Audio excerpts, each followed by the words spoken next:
সকল ঈশ্বরের পরম মহেশ্বর, সকল দেবতার পরম দেবতা, সকল পতির পতি, সেই প্রকাশবান ও স্তবনীয় ভুবনেশ্বরকে আমরা জ্ঞাত হই। এই ভুবনেশ্বরের অঙ্গুলি হেলনে গ্রহতারা চন্দ্র সূর্যের যে চলন মহাকাশ জুড়ে ব্যাপ্ত, তাঁরই প্রত্যক্ষ ও পরোক্ষ প্রভাবে মানবিক জীবনের প্রতিটি মুহূর্তের সমীকরণ। আর এই সমীকরণের নিখুঁত বিন্যাসে পারদর্শী অ্যাস্ট্রোলজার, লাইফ কোচ এবং ফিলান্থ্রপিস্ট ডক্টর সোহিনী শাস্ত্রী। স্রোতস্বিনীর মতো তাঁর তরঙ্গে উদ্বেল হয় দেশ দেশান্তরের মানব জমিন। দেশ বিদেশের অসংখ্য সম্মানের মুকুটে বারবার তাঁর অভিষেক। একবার নয়, দুবার রাষ্ট্রপতি পুরস্কারে সম্মানিত তিনি। ন্যাশনাল আমেরিকান ইউনিভার্সিটি তাকে সাম্মানিক ডিলিট উপাধিতে ভূষিত করেছে। লন্ডনের ওয়ার্ল্ড বুক অব রেকর্ডসে জ্ঞানী গুণীদের মাঝে তিনি একটি উজ্জ্বল নক্ষত্র। ইন্টারন্যাশনাল অ্যাস্ট্রোলজি ফেডারেশন তাকে দিয়েছে আমেরিকান অনারারি ডক্টরেট খেতাব। ইংল্যান্ডের গ্লোবাল বুক অব এক্সেলেন্স এই প্রথম ভারতবর্ষের কোনো অ্যাস্ট্রোলজার ডক্টর সোহিনী শাস্ত্রী তাঁর উজ্জ্বল স্বাক্ষর রেখেছেন। স্বীকৃতি ও খ্যাতির শীর্ষে থাকা এই অ্যাস্ট্রোলজারের কাছে তাই দেশ বিদেশের স্বনামধন্য ব্যক্তিত্বরা বারবার ফিরে এসেছেন। তার অভ্রান্ত গণনায় তারা খুঁজে পেয়েছেন নিজেদের জীবনের সুখ শান্তির চাবিকাঠি। একের পর এক অ্যাস্ট্রোলজির বই লিখে তিনি জয় করেছেন উৎসুক পাঠকের উদ্বেল হৃদয়। এই প্রজ্ঞা পারমিতাকে সার্থক জীবনের অভিনন্দন।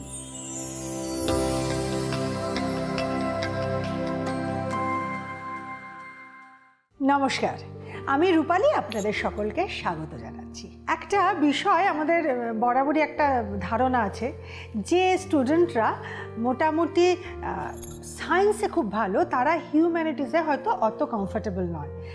যাদের অ্যানালিটিক্যাল ব্রেন খুব ভালো কাজ করে তাদেরকে বলে তুই পিওর সায়েন্স নিয়ে ফিজিক্স, কেমিস্ট্রি, ম্যাথামেটিক্স, অঙ্ক কর, খুব ভালো হবে। যাদের অ্যানালিটিক্যাল ব্রেনের সঙ্গে সঙ্গে আর কিছু লজিক কাজ করে তাদেরকে বলে শোন না ইকোম্যাথস্ট্যাট নে, সেইটা হলে বেটার কম্বিনেশন হবে। আর যাদের একটু ফিলসফি, একটু ওই ধরনের জিনিস, হিস্ট্রি, জিওগ্রাফি, মানে একদম ছকে বাঁধা ফর্মুলার বাইরে কিছু জিনিস অ্যাট্রাক্ট করে, তাদেরকে বলা হয় হিউম্যানিটিস নিতে। মানুষ না অ্যাকাউন্টেন্সির ব্যালেন্স শিট নয় যে সবসময় ডেবিট ক্রেডিট মিশে যাবে। আমাদের মানুষের মধ্যে নানা রকম কোয়ালিটি হয়। তাই কিছু মানুষ থাকেন যাদের ক্যালকুলেশন বা অ্যানালিটিক্যাল পাওয়ার যতটা স্ট্রং, তাদের কিন্তু তার সাথে সাথে মানে ফিলোসফি, মানে তাদের মানে ফিলোসফিক্যাল পাওয়ার, স্পিরিচুয়াল পাওয়ার বা ইমাজিনারি পাওয়ার, এক্সট্রা ইমাজিনারি পাওয়ার, যেটাকে অতীন্দ্রিয় শক্তি বলি, এই সব কিছুও কিন্তু একই সাথে পাওয়ারফুল থাকতে পারে। আর যখন পারে তারা তখন সব থেকে বেশি সাকসেসফুল হন অকাল্ট সায়েন্সে। সেই সাকসেসটা এতটাই হয় যে নিজের সীমারেখা ছাড়িয়ে গিয়ে কিন্তু আন্তর্জাতিক ক্ষেত্রে তার খ্যাতি ছড়িয়ে পড়ে। বাংলার মেয়েদের আন্তর্জাতিক ক্ষেত্রে বিভিন্ন দিকে কিন্তু আমরা সমৃদ্ধি এবং সাকসেস দেখতে পাচ্ছি। তিনি অভিনয় শিল্পের সাথে যুক্ত থাকুন, অভিনেত্রী হন, বা অকাল্ট সায়েন্সে পারদর্শী কোনো অ্যাস্ট্রোলজার হন। দেশীয় এবং আন্তর্জাতিক ক্ষেত্রে যে বিভিন্ন অ্যাওয়ার্ড, বিভিন্ন সার্টিফিকেট, বিভিন্ন রিকগনিশন, বিভিন্ন ডক্টরেট, ডিলিট, এই সমস্ত কিছু কিন্তু একের পর এক তার ঝুলিতে ভরছে এবং ঝুলিটাকে ক্রমশ বড় করতে হচ্ছে, কারণ এই জমা হওয়াটার কিন্তু সীমা নেই। এবং আমরা ঈশ্বরের কাছে প্রার্থনা করি এই ঝুলির বোঝা এতটাই বড় হয়ে যাক যেটা নিশ্চিন্তে কাঁধে করে আমরা সবাই তার পাশে পাশে হেঁটে নিয়ে যেতে পারি। তিনি আর কেউ নন, বলাই বাহুল্য দুবার রাষ্ট্রপতি পুরস্কার প্রাপ্ত অ্যাস্ট্রোলজার ডক্টর সোহিনী শাস্ত্রী। নমস্কার সোহিনীদি, অনুষ্ঠানে স্বাগত। নমস্কার রূপালী, তুমি কেমন আছো? খুব ভালো আছি। আজকে আমরা যে সাবজেক্টটা নিয়ে আলোচনা করব সেটা হচ্ছে ক্ষেত্র বিনিময়। ক্ষেত্র বিনিময় যোগ যেমন একটা মানুষকে অনেক উচ্চতার শিখরে পৌঁছে দিতে পারে, আবার ক্ষেত্র বিনিময় যোগ একটা মানুষের জীবনে কিন্তু অনেক খারাপও করতে পারে। এর মধ্যে কিন্তু দুটো কোয়ালিটিস আছে, যদিও এর ভালো দিকটা বেশি, যেটাকে আমরা বলি প্লেস এক্সচেঞ্জ। কীরকম? দেখা গেল যে লগ্নের অধিপতি কারোর বুধ, মানে তার কন্যা লগ্ন। আচ্ছা, কন্যা লগ্নের অধিপতি বুধ অবস্থান করে আছেন বৃহস্পতির ঘরে ধনু রাশিতে, এবং ধনু রাশির অধিপতি হচ্ছেন বৃহস্পতি, তিনি অবস্থান করে আছেন কন্যা লগ্নে। তাহলে সেটা প্লেস ক্ষেত্র বিনিময়, মানে বুধ চলে গেল বৃহস্পতির ঘরে, বৃহস্পতি চলে এলো বুধের ঘরে।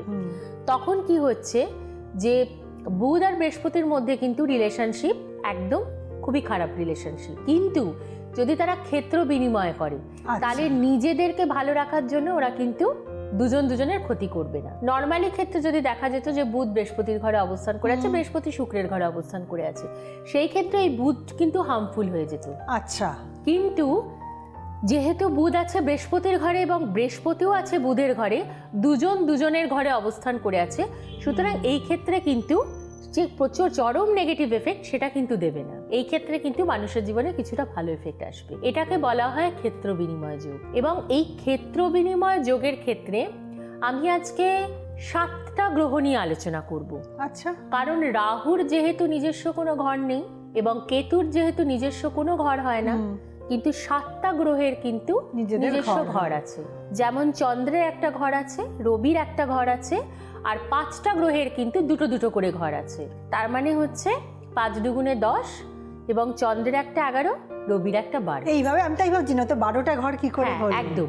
এবার আমি দেখব যে প্রথমত যদি আমি রবিকে নিয়ে শুরু করি, যে রবি ক্ষেত্র বিনিময় করলে রবি যদি নিজস্ব ঘরে না থেকে সে যদি অন্যের ঘরে অবস্থান করে তাহলে একটা মানুষের জীবনে কি ফলপ্রাপ্তি হতে পারে। রবি যদি দেখা গেল চন্দ্রের ঘরে অবস্থান করেছে, সেই ক্ষেত্রে কিন্তু একটা মানুষের জীবনের ডেভেলপমেন্ট, গ্রোথ, অর্থনৈতিকভাবে, মেন্টালি তারা কিন্তু প্রচন্ড বুস্টেড থাকবে। রবি এবং চন্দ্র হচ্ছে মিত্র গ্রহ, এটাকে বলা হয় উত্তম ক্ষেত্র বিনিময় যোগ। আচ্ছা, এবং চন্দ্র যদি রবির ঘরে থাকে এদের মধ্যে প্রচন্ড সৃজনশীলতা থাকে, এবং এরা হয়তো কিছু ক্ষেত্রে দেখা যায় যে একটু আত্মহংকার এদের মধ্যে আছে, একটু ডমিনেটিং ক্যারেক্টার আছে, আবার এরা কিন্তু খুব মানে আত্মভোলা টাইপের হয়। এদের প্রকৃতিটা খুব সুন্দর এবং এদের মনটা কোথাও কিন্তু খুব শিশু সুলভ হয়ে থাকে। এরপর আমি আসব যদি রবি বুধের ঘরে থাকে এবং বুধ রবির ঘরে থাকে, এরা প্রচন্ড বিদ্বান হয়ে থাকে এবং এদের ক্ষেত্রে দেখা যায় যে এদের অ্যানালিটিক ক্ষমতা প্রচন্ড বেশি।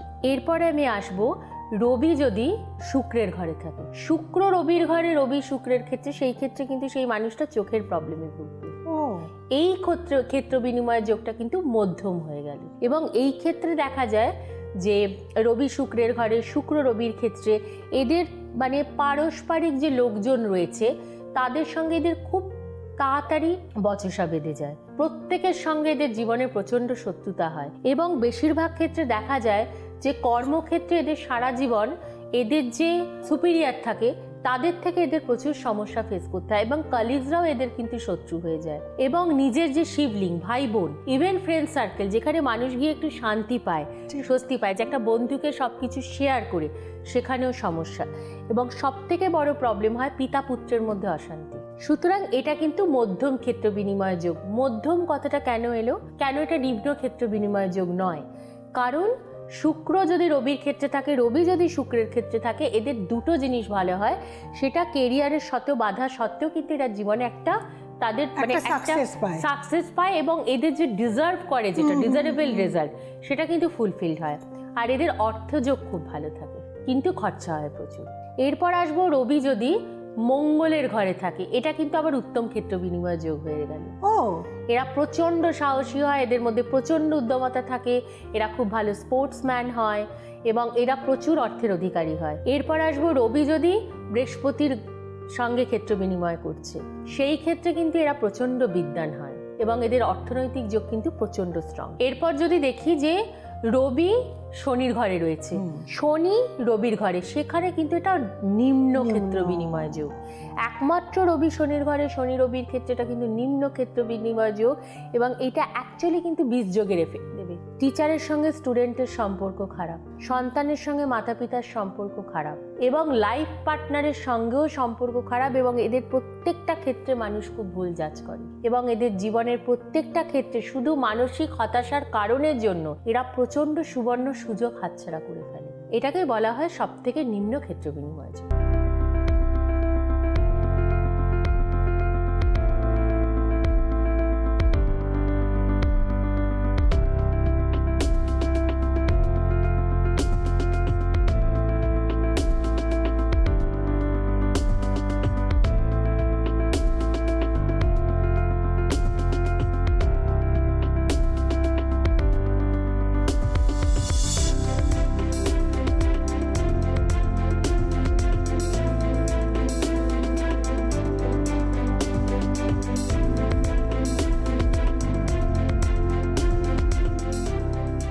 এবারে তাহলে আমরা চন্দ্রের ক্ষেত্র বিনিময়, এবার চন্দ্রের ক্ষেত্রে চন্দ্র রবিটা তো শুনে নিয়েছি একদম, চন্দ্র রবি যেহেতু শুনে নিয়েছি, এবার আমরা শুনবো চন্দ্র যদি বুধের ঘরে থাকে, এরা প্রচণ্ড টেনশন, এদের মধ্যে প্রচণ্ড অ্যাংজাইটি, এদের মধ্যে স্লিপ অ্যাপনিয়া, রাত্রে ঘুম হচ্ছে না, এবং বেশিরভাগ ক্ষেত্রে দেখা যায় এরা খুব নার্ভাস থাকে। কিন্তু আবার চন্দ্র বুধের ঘরে রয়েছে, বুধ চন্দ্রের ক্ষেত্রে রয়েছে, এইটাকে কিন্তু মধ্যম ক্ষেত্র বিনিময় যোগ বলা হয়, কারণ এদের কিন্তু রিলেশনশিপ সকলের সঙ্গে খুব একটা ভালো থাকে না।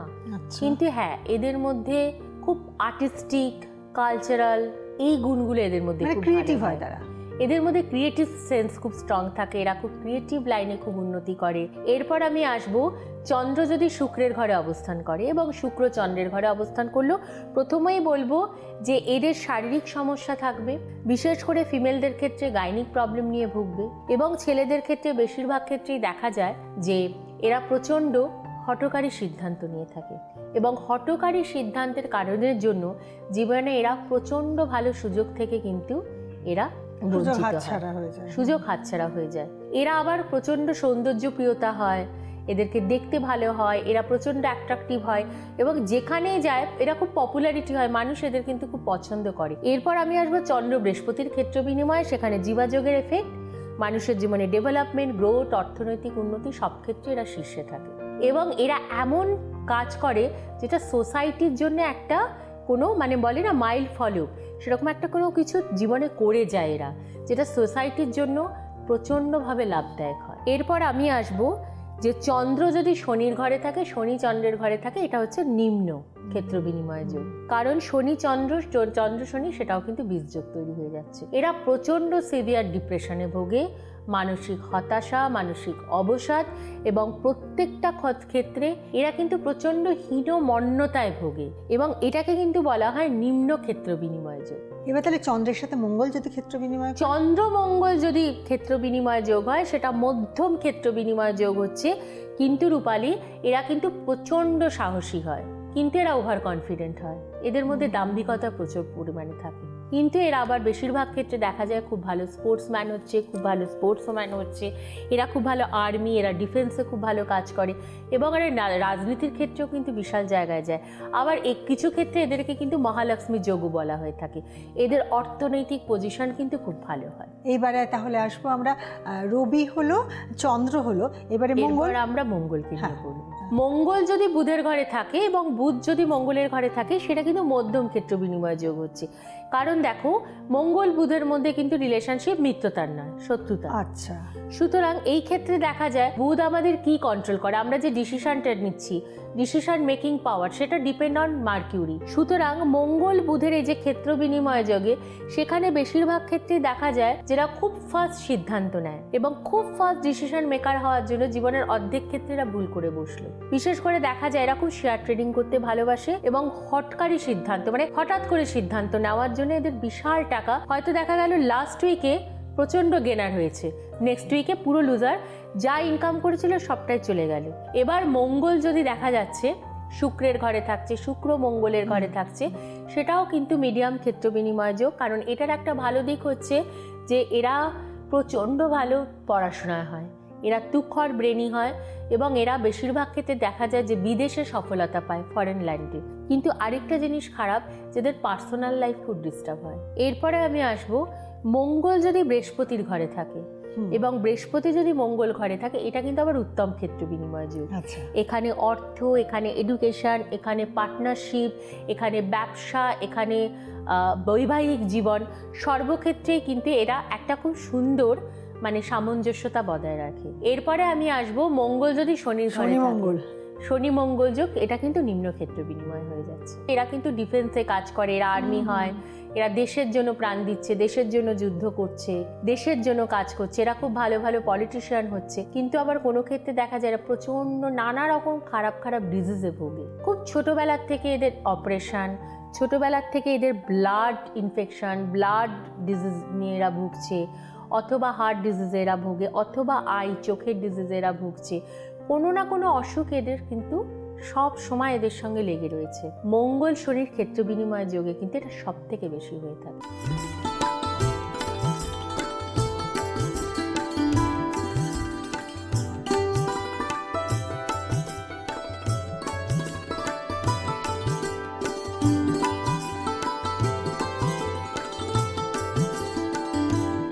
এবার আমি বলবো যে বৃহস্পতি যদি বুধের ঘরে থাকে, বুধ যদি বৃহস্পতির ঘরে থাকে, দেখো বুধের গুরু হচ্ছেন কিন্তু বৃহস্পতি, বুধ বৃহস্পতির মধ্যে মিত্রতা নেই। আচ্ছা, কিন্তু যেহেতু বুধ বালক গ্রহ এবং গুরু হচ্ছেন বুধ, কিন্তু গুরু হিসাবে বৃহস্পতিকেই মেনেছে, সুতরাং এই ক্ষেত্রে কিন্তু আমি নিম্ন ক্ষেত্র বিনিময় যোগ বলবো না, এই ক্ষেত্রে কিন্তু আমি বলবো উত্তম ক্ষেত্র বিনিময় যোগ। কারণ বৃহস্পতিও হচ্ছে অর্থকারক গ্রহ, বৃহস্পতি হচ্ছেন বিদ্যাকারক গ্রহ, আর বুধ হচ্ছে বুদ্ধিকারক গ্রহ। এবং বুধও কিন্তু অর্থকারক গ্রহ এবং বুধও কিন্তু বিদ্যাকারক গ্রহ।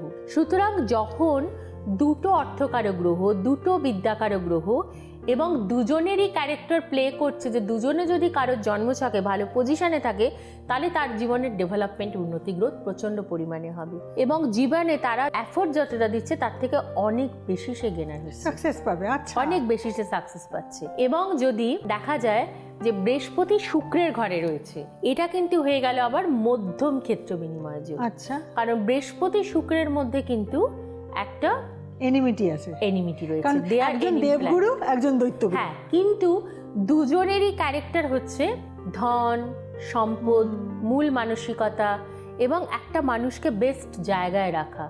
এটা যেমন শুক্রও চায়, সেটা বৃহস্পতিও চায়।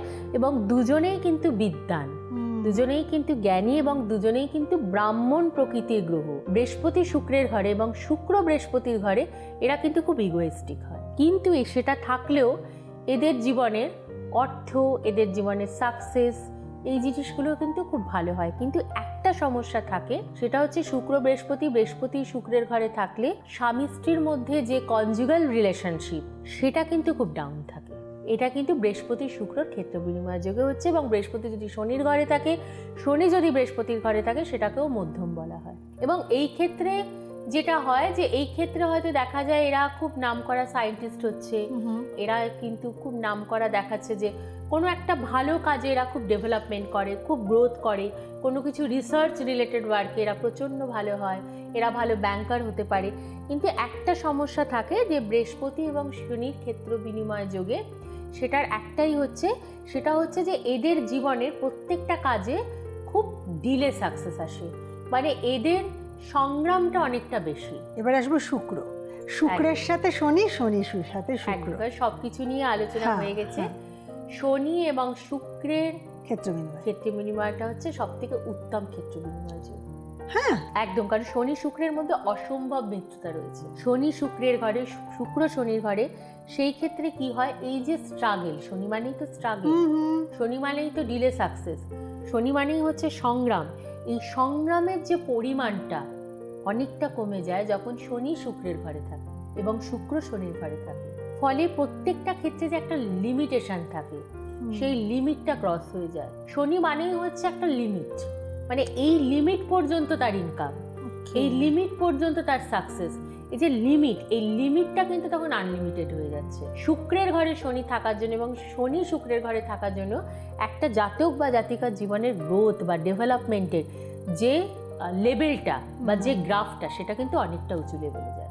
এবং এদের ক্ষেত্রে দেখা যায় যে এরা খুব ভালো বিজনেসম্যান হয় এবং এরা ভালো ইঞ্জিনিয়ার হয়, এরা একজন ভালো ডাক্তার হতে পারে। এবার যেটার ভালো প্রাপ্তি হচ্ছে সেটা নিয়ে তো আমরা নিশ্চিন্ত, কিন্তু যেটা হচ্ছে না এবং যে ক্ষেত্রে হচ্ছে অন্য কুগ্রহ ঢুকে বসে রয়েছে বা ম্যালিফিক এফেক্ট দিচ্ছে বা ডিগ্রি কম, তো সেক্ষেত্রে এই যে জন্মসূত্রে যে ছক নিয়ে আসছে, সেইটা রেমেডি তো হওয়া পসিবল, বলো? একদম, সবকিছুর আমি সবসময় রূপালী সবাইকেই বলে থাকি, আজকে যারা দর্শক দেখছেন তাদেরকেও বলবো। অনেকেই বলে যে আমি জন্ম থেকে নিয়ে আজ অবধি মানসিক শান্তি পেলাম না, প্রত্যেকটা ক্ষেত্রে আমাকে লড়তে হলো, অথচ আমার মধ্যে কিন্তু প্রচণ্ড কোয়ালিটি ছিল, প্রচণ্ড ট্যালেন্ট ছিল, অথচ দেখুন ম্যাডাম আমি কিন্তু জীবনে এগোতে পারলাম না। কিন্তু আমার থেকে অনেক ট্যালেন্ট কম, অনেক কোয়ালিটি কমের ছেলেমেয়েরা তারা কিন্তু এগিয়ে গেল। আমারই বন্ধু, আমি ক্লাসে ফার্স্ট হতাম, সে কিছুই হতো না, অথচ সে আজকে বিশাল চাকরি করছে, সে প্রচণ্ড ভালো ইনকাম করছে, অথচ দেখুন আমি একটা নর্মাল চাকরি করছি। কেন? এখানে তো একটা জিজ্ঞাসা চিহ্ন থাকছে। সেটার ব্যাখ্যা হবে ওই যে যেটা তুমি এক্ষুনি আলোচনা করছিলাম, কোনো যদি কুগ্রহ থাকে, হ্যাঁ তার কি সমাধান আছে? অবশ্যই সমাধান আছে। আমি একটা জিনিস সবাইকে বলবো, ভয় পাওয়ার কোনো কারণ নেই। অ্যাস্ট্রোলজি, জ্যোতিষশাস্ত্র হচ্ছে বন্ধু। আমার মনে হয় জ্যোতিষশাস্ত্র জীবনের প্রত্যেকটা পদক্ষেপ এবং জীবনের প্রত্যেকটা চলার পথ সুন্দরভাবে মসৃণ করতে পারে যদি তার প্রপার রেমেডিটা আমরা দিতে পারি। একদম। এই একটা কথা বারবার যেটা এই অনুষ্ঠানে বলা হচ্ছে যে বেটার লেট দ্যান নেভার। তাহলে একটাই কাজ বাকি রইল যে নিজের সঠিক date of birth, place of birth এবং টাইম অফ বার্থ নিয়ে ডক্টর সোহিনী শাস্ত্রীর কাছে পৌঁছানো। কারণ আমাদের জীবনে সত্যি আমরা খুব কোটিতে গুটিক মানুষ আছে যারা জন্মসূত্রে অতটা ব্লেসড হন যে জীবনে কোনো বাধা মানে ফেস করতে হয় না আমাদেরকে, এবং আমরা যাই চেষ্টা করছি তা মোর দ্যান 100% সাকসেসে কনভার্টেড হচ্ছে। সত্যি সত্যিই তো কোটিকে গুটিক যেটা বলছি, তাই বাকিদের জন্য কিন্তু রয়েছেন ডক্টর সোহিনী শাস্ত্রী, তার সাহায্য, তার বাড়ানো হাত বন্ধু হিসেবে ধরার, এবং সেইভাবে হাত ধরেই কিন্তু প্রচুর মানুষ উপকৃত হয়েছে। শুনিনি তাদের কোনো একজনের কথা তার মুখ থেকে। নমস্কার, আমার নাম সৌমদীপ, আমি সোদপুর থেকে এসেছি। আমি ম্যামের কাছে এসেছিলাম 2021 সালে, আমার ঠিক উচ্চ মাধ্যমিক শেষ হওয়ার পর, যখন কোভিডের সেকেন্ড ওয়েভ চালু হয় ঠিক ওই সময়। তখন আমি বিভিন্ন টেনশন, ক্যারিয়ার আর কিছু আমার পার্সোনাল জিনিসের জন্যে হালকা ডিপ্রেশনে ছিলাম এবং ফ্রাস্ট্রেটেডও ছিলাম ক্যারিয়ার নিয়ে। তো ম্যাম যেই গাইডেন্সগুলো দেন তখন সেই সব কিছু আমি ফলো করি। পোস্ট দ্যাট এই 3 বছর বাদে, এটা 2024, এখন আমি আবার এসেছি। আমি যথেষ্ট ভালো আছি আগের থেকে। তো আমি এখন আবার এসেছি নিজের নেক্সট 10 ইয়ার্সটাকে ঠিক যাতে একদম সাজিয়ে তুলতে পারি। কলকাতায় ওনার চেম্বার আপনারা তো জানেনই, 25 শ্যামাপ্রসাদ মুখার্জি রোড, কলকাতা 25, এই ঠিকানায়। নর্থ 24 পরগনায়, মুম্বাইতে, দিল্লিতে সিআর পার্কে, দুবাইতে এবং লন্ডনে ওনার চেম্বার রয়েছে। কিন্তু এমন কোনো ডিস্টেন্সে যদি থাকেন যে কোনো চেম্বারই পৌঁছানো পসিবল হচ্ছে না, কিন্তু ভীষণ প্রয়োজন ডক্টর সোহিনী শাস্ত্রীর সাহায্য, তাহলে হোয়াটসঅ্যাপ নাম্বারে যোগাযোগ করবেন। অনলাইন কনসালটেশনের কিন্তু ব্যবস্থা রয়েছে। সোহিনীদি, আজকের মতন তো সময় শেষ। যাওয়ার অনেক আলোচনা থাকে, অনেক কিছু এক্স্যাক্টলি যাওয়ার সময় হয়ে গেছে, সময় শেষ, কিন্তু কথা শেষ হয়নি। কথা শেষ হয় আবার আমরা কোনো একটা পর্বে নতুন বিষয় নিয়ে আসবো। আগামী দিন এই সময়ে এই অনুষ্ঠানে আপনাদের সঙ্গে আবার দেখা হবে। ভালো থাকবেন।